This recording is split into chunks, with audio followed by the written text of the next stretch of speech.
Imagine finding out that someone you thought you knew completely has been hiding an entirely different life. This is a story about family loyalty, heartbreak, and betrayal that no one saw coming. Stay tuned as we unravel the shocking journey of a mother, her son, and a hidden truth that changed their lives forever.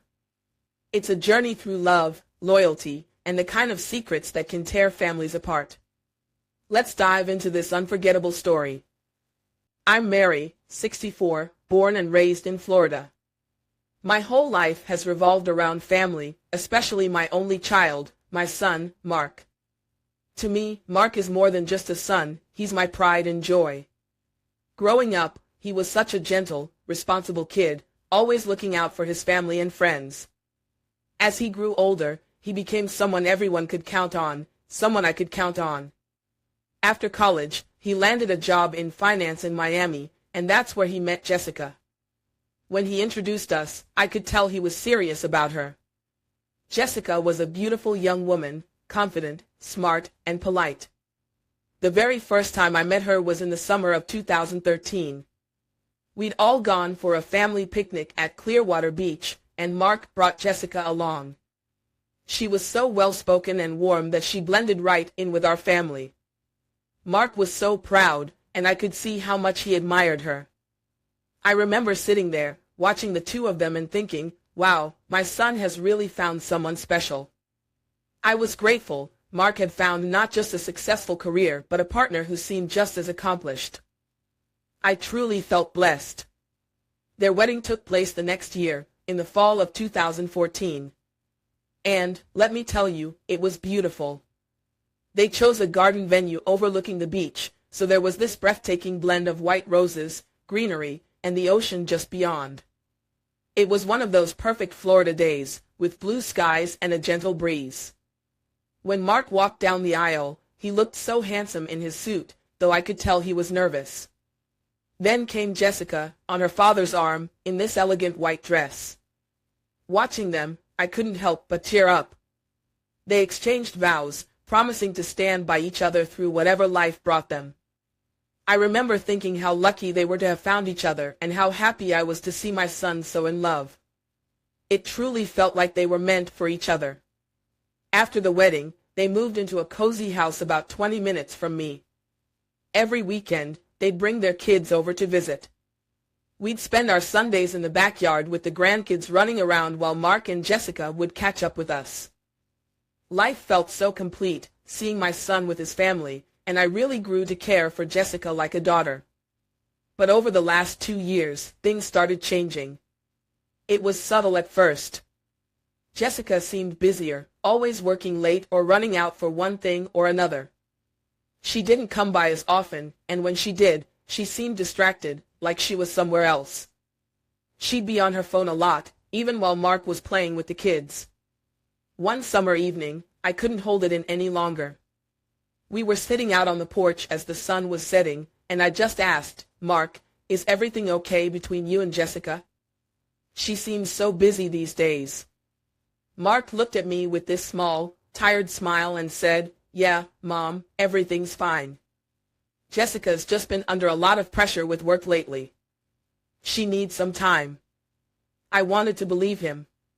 But there was something in his voice, in his eyes, that just didn't sit right with me. I know marriage can have its ups and downs, especially with the demands of work and raising kids, but something felt off. I saw this distance between them that hadn't been there before, and I couldn't shake the feeling that something was wrong. So, hoping to bring them closer, I suggested they take a little break and go back to New Jersey, where they'd had their honeymoon. New Jersey was a special place for them. They'd talked about it with such warmth, about the sunsets and the memories they'd made there. I thought maybe a trip could help them reconnect, bring back some of those feelings from when they first got married. I wanted nothing more than for my son's family to hold on to the happiness they'd once had. Watching Mark and Jessica's photos pop up on Instagram each day during their trip to New Jersey filled me with a quiet happiness I hadn't felt for them in a while. In each picture, I could see them relaxing, laughing, and just enjoying each other's company like they hadn't in ages. It was like they were reconnecting, letting go of whatever stress had been weighing them down back at home. In the first posts, they were at Hoboken Station, where they had their first date all those years ago. Mark had told me before the trip that he wanted to take Jessica back to the places they used to visit when things were simpler, just to bring back that old spark. The way Jessica looked at him in those photos, I could tell it was working. She was smiling like she did in those early days, and it was clear Mark was thrilled to see it. Then there were the pictures from Cape May. Jessica was laughing in one, holding up an old film camera they'd found in a little vintage shop. They both looked so carefree, strolling through the beach town and trying out seafood places. It was like they were on an adventure together again, exploring and just enjoying each other without a single worry. I could see Mark was going out of his way to make this trip special for her, and she was soaking it up. Later, I saw a couple of photos from Atlantic City, both of them dancing in some dimly lit club, looking like two young kids in love. Seeing Mark let loose like that, laughing and twirling Jessica around, warmed my heart. I hadn't seen him look that relaxed in a long time, like he'd finally set down the weight of the world and was just enjoying being with his wife. On their last day, they posted a few peaceful shots at a lakeside spot in Watchung Reservation. They were sitting close, Jessica leaning on Mark's shoulder, both of them gazing out at the water as the sun was setting. It was a quiet moment, nothing flashy, just the two of them together, and I knew it was exactly what they both needed. Mark had mentioned wanting to just slow down on this day, to end the trip on a calm, meaningful note, and it looked like they'd done just that. When Mark called me that evening, I could hear the change in his voice. He sounded lighter, more hopeful. "Mom, this trip was exactly what we needed," he told me. And honestly, that was all I wanted to hear. When Mark and Jessica came back from their New Jersey getaway, I could tell something was different. And it wasn't just Mark who seemed lighter and happier, Jessica herself seemed transformed. Suddenly, she was laughing more around the house, taking time to do all those small gestures she hadn't done in ages. For instance, she'd make Mark's favorite coffee in the morning without him even asking, or she'd surprise him with his favorite dessert after dinner. You could feel the warmth between them, and as a mother, that's all I wanted to see, a happy son with a happy family. One evening, Mark called me up just to chat, and I could hear a brightness in his voice that I hadn't heard in a long time. "Mom," he said, "I think things are really turning around.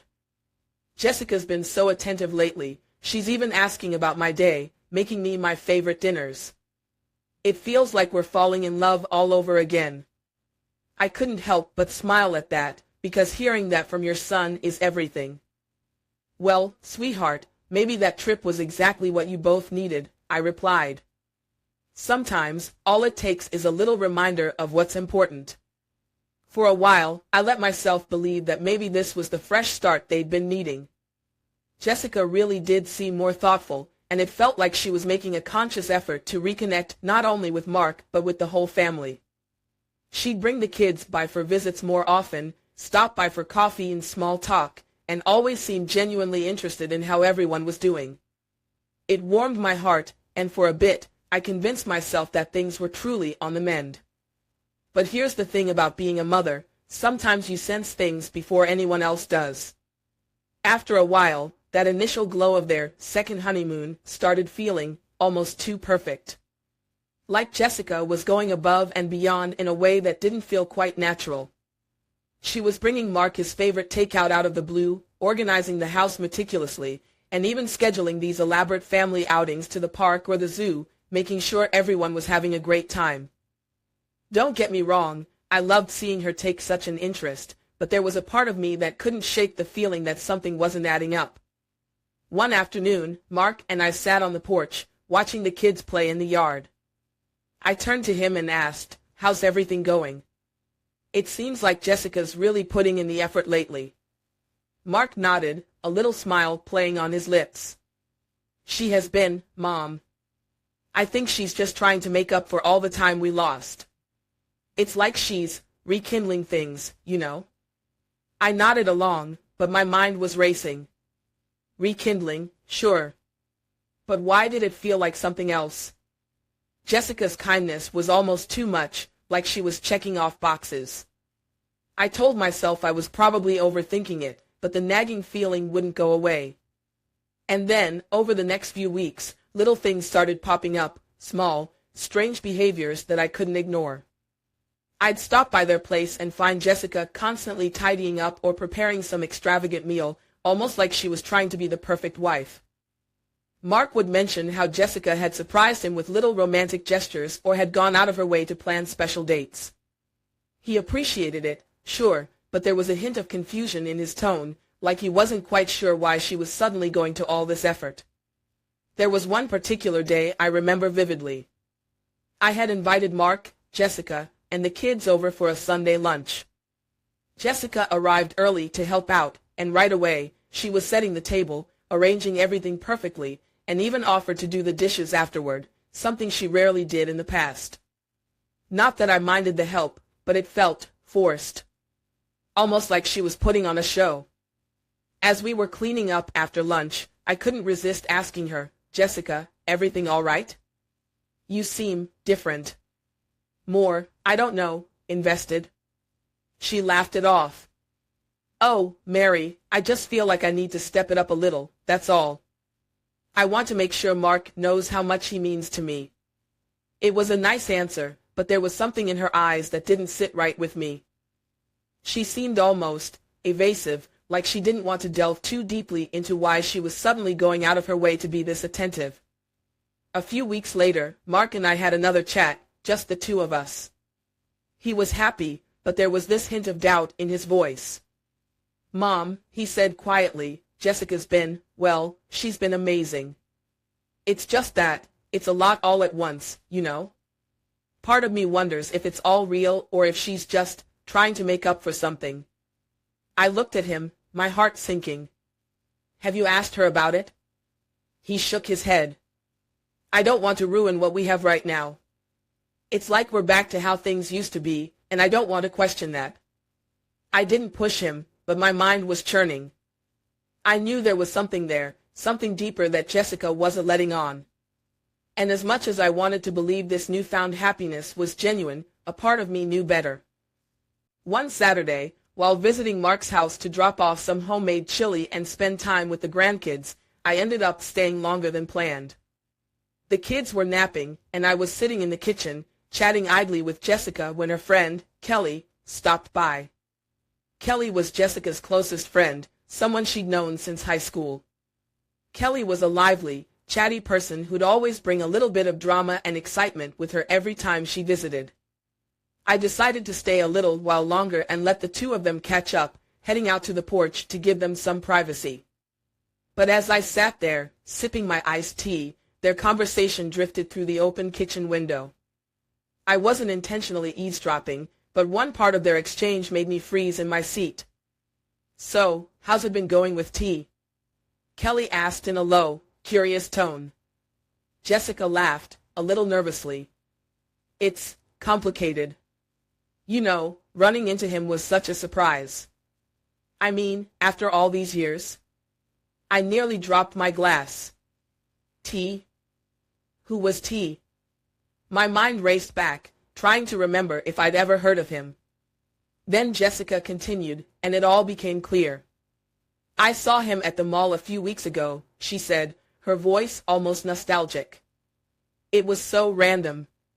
He looked good, you know. And confident, just like he always was. He was always different from the other guys, never tied down, always living in the moment. I don't know, there was just this spark, and it felt like we picked up right where we left off." Kelly gave a knowing chuckle. "I bet. So what did Mark say?"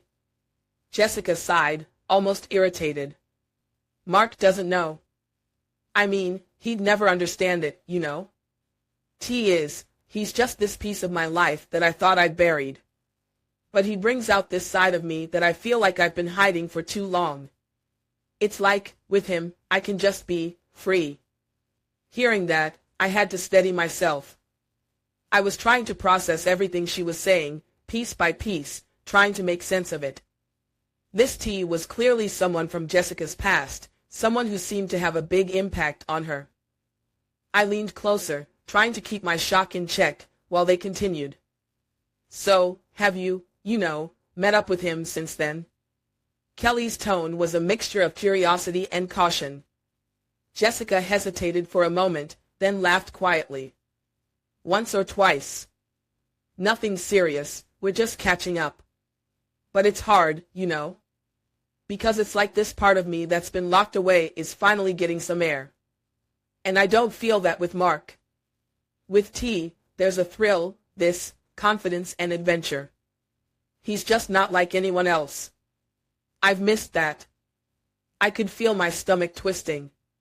This wasn't just some casual reconnection. This was Jessica talking about a man she seemed deeply drawn to, someone who'd clearly stirred up something she'd kept hidden. And all this was happening right under Mark's nose. I sat there, trying to absorb the weight of her words. She wasn't just reminiscing. She was talking about something alive and real, something that seemed to be taking a hold of her despite her life with Mark. One Saturday morning, Jessica mentioned she'd be taking my grandson to get his hair cut, which caught me a little off guard. Normally, taking the boys for a haircut was always Mark's job, a father-son thing they both enjoyed. So when Jessica casually told me she'd be handling it, a part of me was curious, and honestly, a bit suspicious. Something just didn't feel right, especially with everything I'd overheard between her and Kelly a few weeks prior. So, I decided to follow them. I know it might sound like I was prying, but something in my gut told me I needed to know what was going on. I grabbed my purse, waited a few minutes after they left, and drove a few blocks behind her car, careful not to get too close.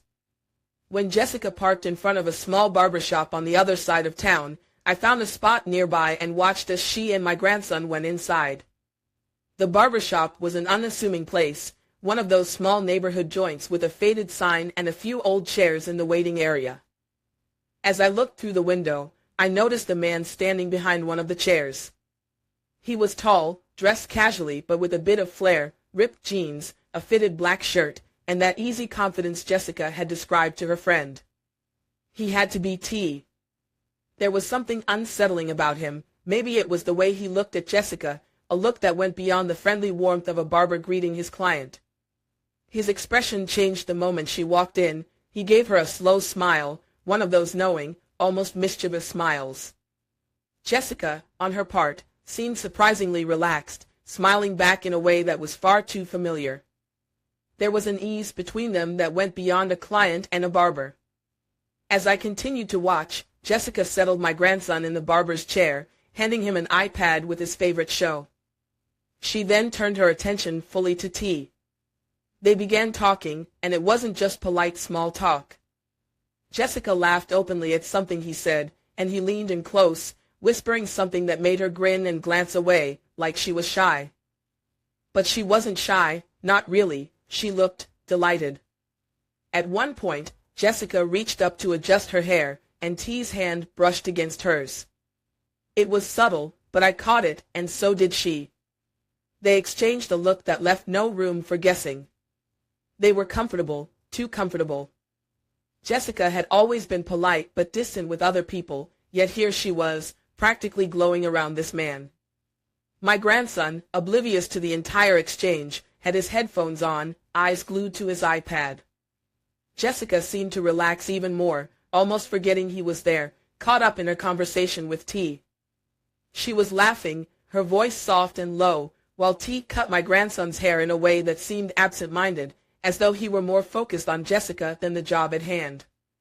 At that moment, I felt like my suspicions were finally confirmed. I saw Jessica step back, watching T as he finished the haircut. They exchanged a few more words, laughing quietly, and then Jessica handed T a tip, but it didn't feel like an ordinary transaction. The look they shared was too intimate, too knowing, as though they shared a private world that no one else could understand. Feeling rattled, I decided it was best to step away before they noticed me. I left the window and waited in my car across the street, my mind racing, heart pounding. But something inside me wasn't satisfied. I needed more than just this vague sense of betrayal. I needed to know what was really going on. So, I walked back to the shop, this time lingering by the side window. Jessica had settled my grandson in a regular chair near the waiting area, still watching his show. Then, I watched as she glanced around the shop, seemingly checking to make sure no one else was around. She motioned to T, and they slipped quietly into a small back room behind the main cutting area. My heart sank. I stood there, just outside, hidden behind the edge of the window frame. My hands were shaking, and part of me didn't want to believe what I was seeing. But there they were, alone together in that room, for longer than I could bear to watch. I tried to look away, tried to convince myself it was nothing, that maybe I was overthinking everything. After what felt like an eternity, they finally came back out. Jessica's face was flushed, and she seemed flustered, quickly running a hand over her hair. Her shirt was slightly wrinkled, and T had this smug smile that made my stomach turn. He walked her to the door, and I could see that familiar, lingering look between them again, the one that said more than any words could. At that moment, everything fell into place.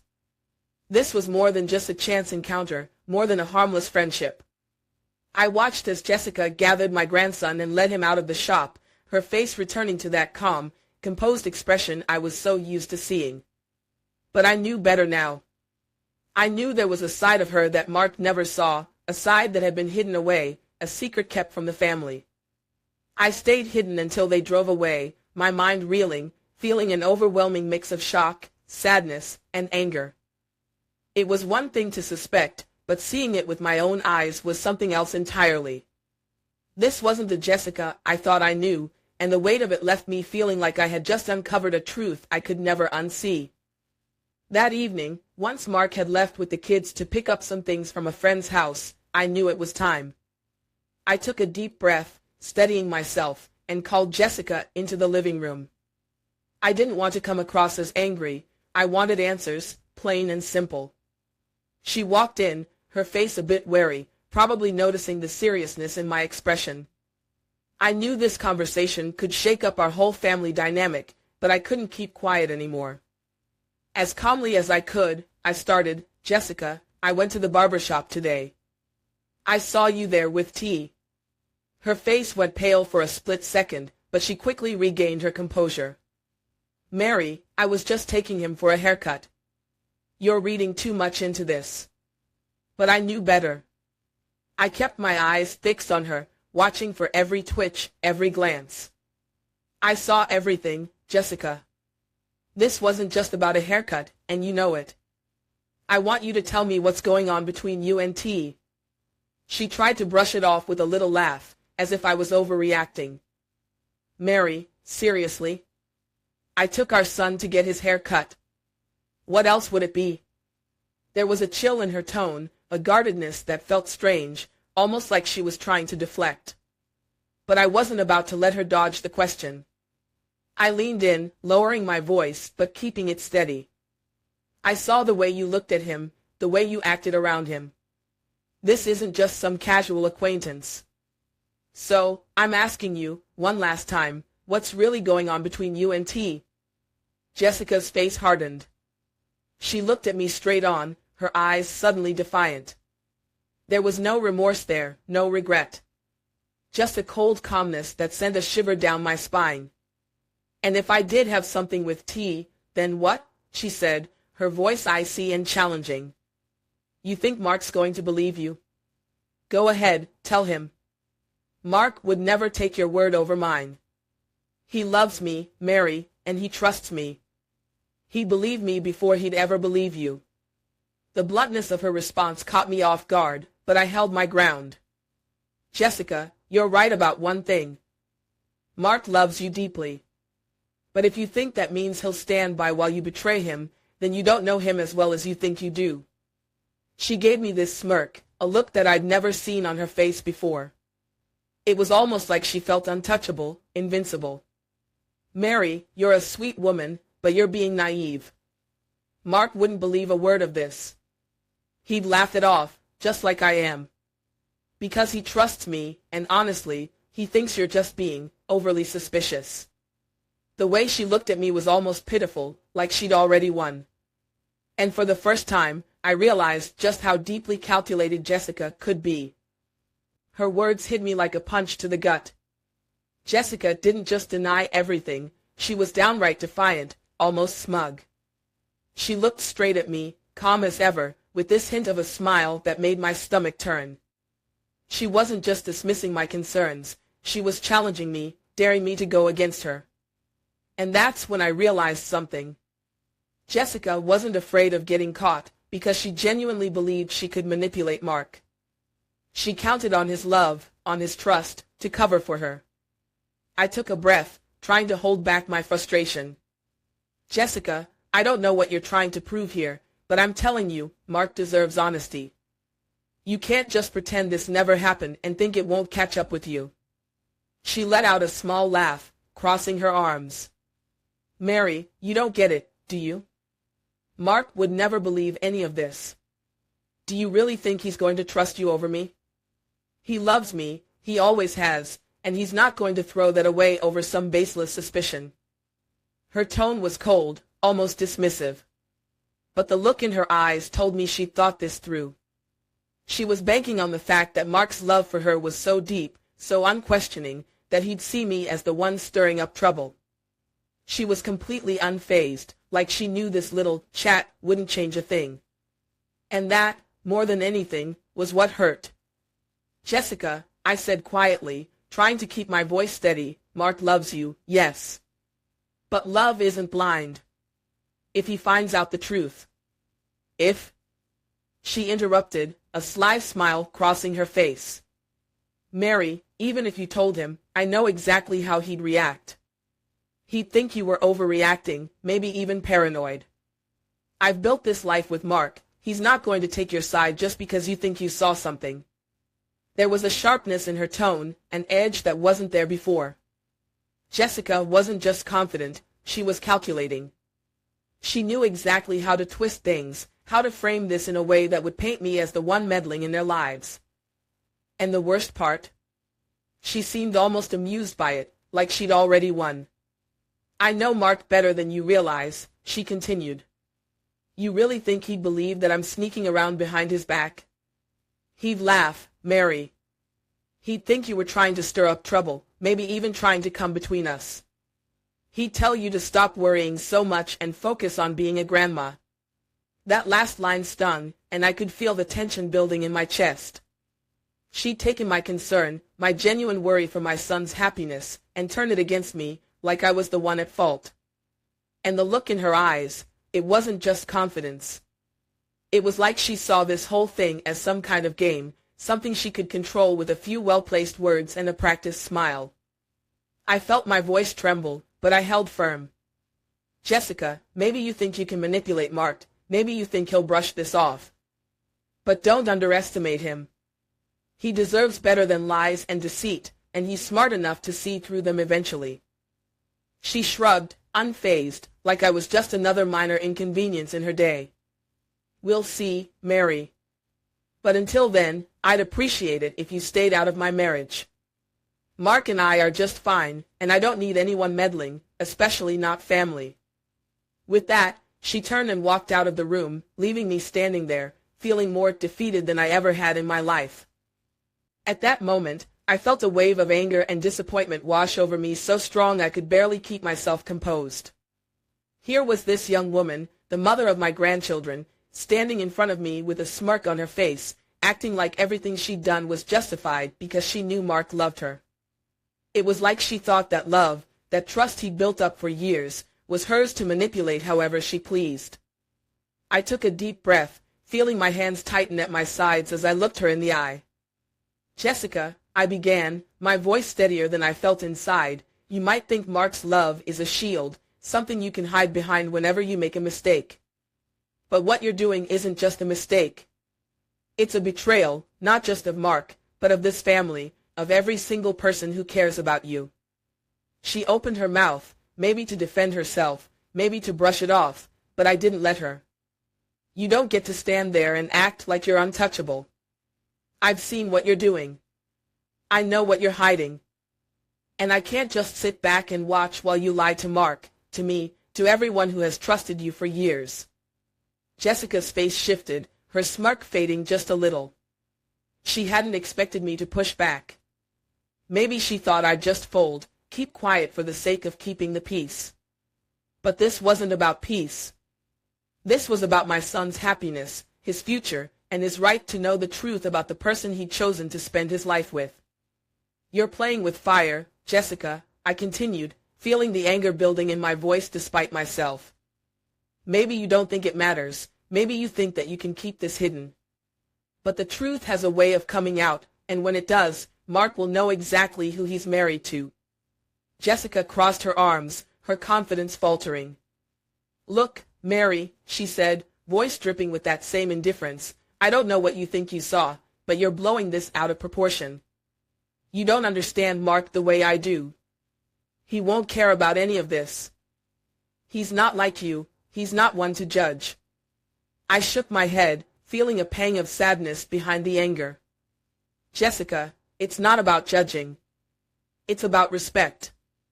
It's about the trust you've broken. Mark deserves better than lies and secrecy, and he deserves a wife who's as loyal as he is." I let those words hang in the air, hoping that maybe, just maybe, she'd see the gravity of what she'd done. But Jessica only scoffed. "I don't need you meddling, Mary," she said coldly. "I've got everything under control." I looked at her, truly seeing her for the first time, and my heart ached for Mark. He deserved someone who cared about his happiness, someone who valued the life they'd built together. And as much as it hurt me to see it, I realized then that Jessica wasn't that person. She was willing to throw it all away for a thrill, for a secret she thought she could keep forever. Taking one final, steady breath, I made a promise to myself, and to her. "Jessica, I don't know how long you think you can keep this up, but I'm not going to stand by and watch you destroy Mark's life. If you won't come clean to him, I will." She looked at me, almost amused, like I was some naive fool who didn't understand the game she was playing. But I'd said my piece. Even though Jessica had practically dared me to tell Mark, I knew I had to go through with it. My heart felt heavy with the weight of it, but I couldn't let my son be in the dark about what I'd seen and heard. So one evening, after we'd put the kids to bed and Jessica was out, I asked Mark if we could talk privately. He looked a little puzzled, but he could see the seriousness on my face, so he nodded and sat down at the kitchen table with me. I took a deep breath, gathering my thoughts, trying to find the right words.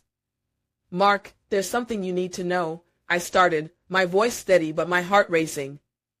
"I've noticed some things about Jessica, and I feel you have a right to know." At first, Mark listened patiently, not interrupting as I laid out what I'd seen, the strange interaction between her and T, the secrecy, and the way she challenged me when I confronted her. I tried to be as gentle as I could, not wanting to hurt him more than necessary, but there was no way to sugarcoat the reality of it. When I finished, I waited, bracing myself for his response. Mark sat quietly for a moment, his expression unreadable. He leaned back in his chair, running a hand over his face, then looked at me with a calmness that both surprised and worried me.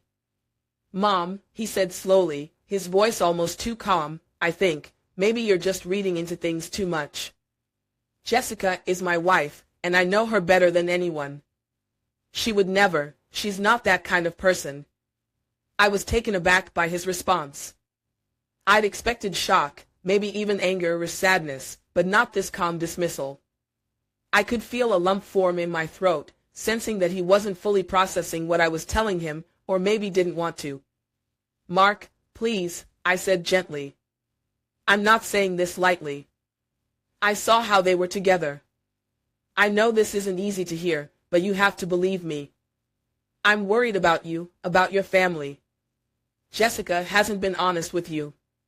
He shook his head, giving me a small, almost sad smile. "Mom, I understand you're worried. I really do. But Jessica and we've built this life together. I trust her. Sometimes things can seem different from the outside, but that doesn't mean something's wrong." His tone was kind but firm, as if he was trying to reassure me. My heart ached hearing him say this, seeing how willing he was to overlook the signs, to put his faith in her even in the face of what I'd told him. But I didn't want to push him away by insisting, so I tried to keep my voice as calm as possible. "Mark, I know you love her. And I know you want to believe the best. But just be careful. Trust is important, but don't let it blind you to what's really going on. He sighed, leaning forward, his hands clasped together on the table. Mom, sometimes we have to give the people we love the benefit of the doubt. I appreciate that you're looking out for me, but I need you to understand that Jessica is my wife. I chose her, and I trust her. I can't throw that away because of suspicion or fear. We're a family. I could feel my shoulders slump slightly. He'd made up his mind, and I could see there was little I could say to sway him. The loyalty in his eyes was so strong, so unwavering, that it nearly broke my heart. I knew he was choosing to look past the cracks, hoping it was all a misunderstanding, hoping things were just as they seemed on the surface. "All right, Mark," I said softly, nodding, even though a part of me wanted to shake him, to make him see. I wanted to be honest with you, to let you know what I've seen. I love you, and I don't want you to get hurt." He reached across the table, giving my hand a reassuring squeeze.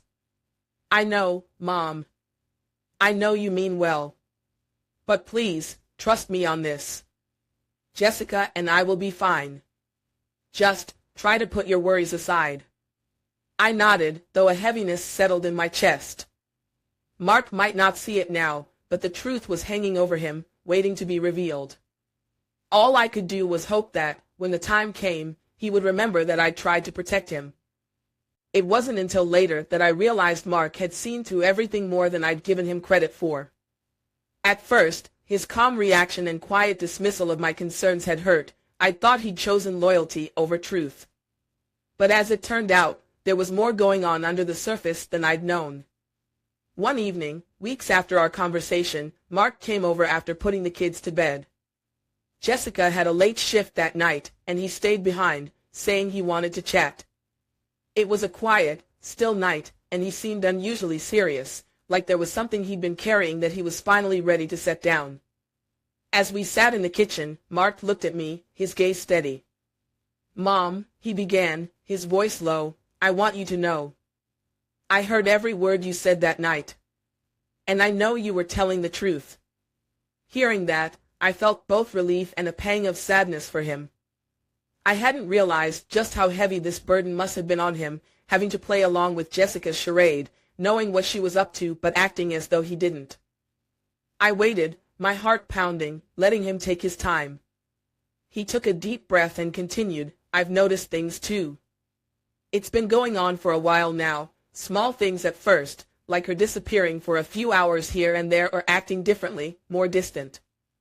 At first, I told myself it was just stress or that maybe I was imagining it.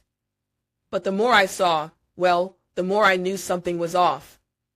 I nodded, sensing his pain, feeling the weight of his struggle to balance the truth he'd seen with the love he still held for Jessica.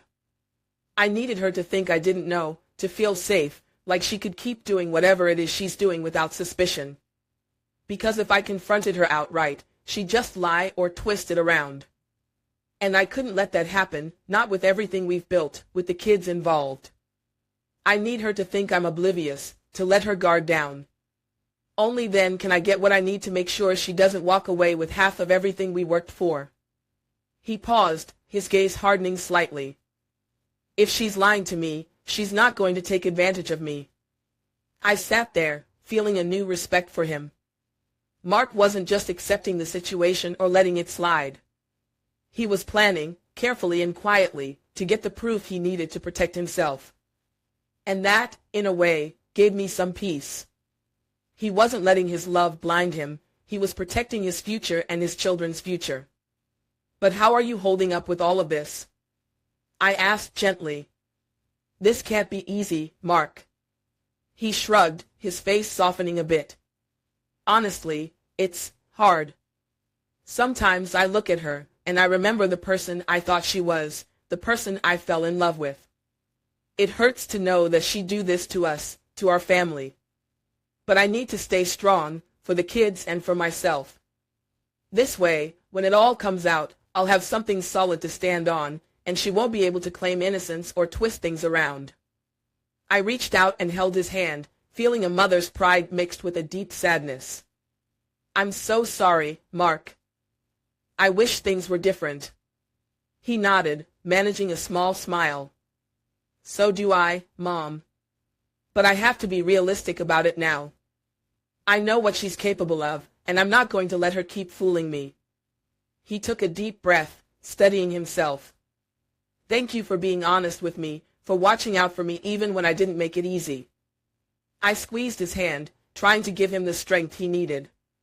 Whatever happens, I'll be here. You're not alone in this, and you never will be. He stayed a while longer, and we talked about the kids, about memories from his childhood, things that reminded him of simpler, happier times. It was one of those rare, raw conversations that made me realize just how strong my son had become. And as he left that night, I felt a glimmer of hope, not for his marriage, perhaps, but for the future he could still build on his own terms. I made up my mind to help my son keep an eye on Jessica, to gather the evidence he needed without her ever suspecting a thing. I knew Mark couldn't do this alone. He was too close, too heartbroken to stay objective. And fortunately, I have plenty of friends who Jessica wouldn't recognize, friends who could observe without raising any red flags. I quietly reached out to a few of them, explained the situation, and they were more than willing to lend a hand. They knew how much Mark meant to me, and they also knew I wouldn't be asking for help if it wasn't absolutely necessary. So, every time Jessica went out or made plans that seemed a bit too coincidental, my friends were there, blending into the background, unnoticed by her. They'd send me quick messages, take discreet photos, and jot down details whenever something caught their attention. Jessica, of course, remained completely unaware, going about her business as if nothing was wrong. And all the while, we were building up the proof Mark needed, clear, undeniable evidence, piece by piece. It wasn't easy, watching this unfold, knowing my son's heart was breaking. But I knew it was for the best. Mark needed something solid, something that couldn't be brushed off or explained away. And with each new bit of information my friends gathered, I knew we were getting closer to finally. After weeks of following Jessica and collecting evidence, I'd compiled all the photos, messages, and videos from the last few weeks into a clear, undeniable picture of her betrayal. I went over to Mark's house that day, determined to make sure he stayed level-headed, that he wouldn't let Jessica sway him with sweet words or excuses this time. When the moment came, I called both Mark and Jessica into the room, keeping my voice calm but with an unmistakable edge. Jessica walked in, looking puzzled at first, but her expression quickly shifted when she saw the evidence laid out in front of her. Her eyes widened, her face turned pale as she looked over each photo, every damning piece of proof. She opened her mouth to say something, but Mark didn't give her the chance. "Jessica," he began, his voice steady but cold. "I trusted you with everything. I loved you, I built a life with you, and this is what you chose to do with it. You thought I'd never find out? That I'd just keep believing your lies?" Jessica's eyes flickered between the photos and his face, struggling to take it all in, desperately searching for some excuse. "Mark," she stammered, her voice tense, "this isn't what it looks like. I was just—" "Stop," Mark interrupted, his tone sharp, leaving no room for negotiation. He pointed to the photos with a steady hand. "I have all the proof I need. I don't want to hear any explanations, because nothing you can say will change what you've done." Jessica took a shaky breath, clearly rattled, but still unwilling to let go. "Mark, please, you have to understand. I never meant for it to go this far, Mark raised his hand, signaling her to stop once more. "Enough," he said firmly. His voice softened just a bit, but the pain in his eyes was unmistakable. "You've already said enough with your actions. You made your choices, Jessica. And now, I'm making mine. Our marriage, it ends here. I'm done being someone you can manipulate." For a moment, Jessica looked like she might try to argue again, but the weight of his words settled over her. Mark's voice held a conviction she hadn't anticipated. He wasn't the man she could charm or talk her way around anymore. He wasn't the husband who would blindly follow her lead. "Mark," she whispered, her voice breaking, "please, think about the kids, think about our family." But Mark just shook his head. "No, Jessica. I am thinking about our family. I'm thinking about what's best for them, and that's not a marriage built on lies. You already destroyed that, not me." The finality in his voice left no room for doubt, and as Jessica looked down at the evidence spread out on the table, the reality of her actions finally hit her. There was no going back, no way to undo what she'd done. Mark had made his decision, and she would have to face the consequences. Mark stepped back, keeping his voice calm. "You'll need to leave. I don't want this to get ugly, and I don't want it to drag out. You chose to walk away from this marriage the moment you started lying to me, so don't expect to leave with anything but what you came with." Jessica, her voice now small and defeated, nodded slowly. She knew he meant it.